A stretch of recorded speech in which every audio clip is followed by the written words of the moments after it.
परिस्थितीमध्ये चालू वर्षामध्ये जे काही मोबाईल गहाण झाले होते अशा बऱ्याच तक्रारी कराड शहर पोलीस स्टेशनला दाखल होत्या।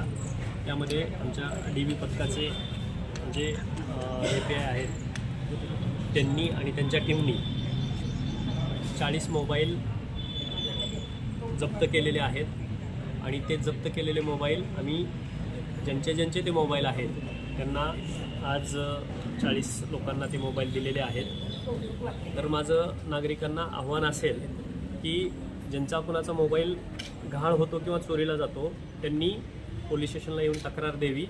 तुमचे मोबाईल गव्हर्नमेंटनी खूप छान ॲप काढलेलं आहे, त्याच्यामुळे ते पटकन मिळून जातात आणि इथले जे काही कोणी मोबाईल घेणारे असतात त्यांच्यावरसुद्धा आम्ही कारवाई करत असतो आणि सर्वसामान्य लोकांना न्याय कसा मिळेल याच्यासाठी कराड शहर पोलीस कायमच सगळ्यांच्या कराडकरांच्या सहवासात असणार आहेत आणि आम्ही जास्तीत जास्त रिटर्न ऑफ प्रॉपर्टी कसा करता येईल याच्या संदर्भात प्रयत्न करत आहोत।